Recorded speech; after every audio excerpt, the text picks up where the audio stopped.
பிரான்சில் வால்டுவாஸ் பகுதியில் ஞாயிற்றுக்கிழமை மதியம் நபர் ஒருவர் கொடூரமான முறையில் கொலை செய்யப்பட்டுள்ளார். 42 வயது மதிக்கத்தக்க நபர் ஒருவர் மர்ம நபரால் நெஞ்சில் குத்தப்பட்டு கொல்லப்பட்டார். உயிரிழந்த நபருக்கு அன்றைய தினம் திருமணம் நடைபெறவிருந்த நிலையில் இந்த கொலை சம்பவம் இடம்பெற்றுள்ளது.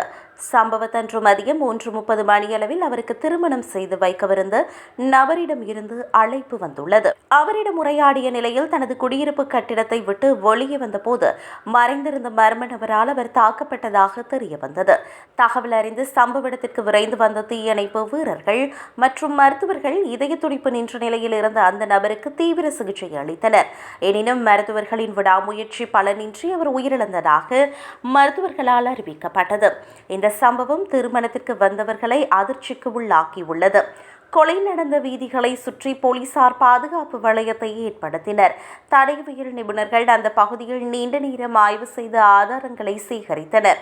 மாலை 6 மணியளவில் அப்பகுதியில் உள்ள மற்றொரு கட்டிடத்திற்குள் நுழைந்த அதிரடிப்படை போலீசார் சந்தேகத்திற்குரிய நபர் ஒருவரை கைவிலங்கிட்டு அழைத்து வந்தனர். அப்போது அங்கிருந்த கூட்டத்தினர் மற்றும் கைதான நபரின் உறவினர்கள் போலீசாரை தடுத்ததால் பரபரப்பான நிலைமை ஏற்பட்டது. நிலைமையை கட்டுப்படுத்த போலீசார் கண்ணீர் புகை குண்டுகளை பயன்படுத்த வேண்டியிருந்தது. இந்த கொலைக்கான காரணம் தனிப்பட்ட பகையா அல்லது வேறு ஏதேனும் பின்னணி உள்ளதா என்பது குறித்து போலீசார் தொடர்ந்து விசாரணை நடத்தி வருகின்றனர்.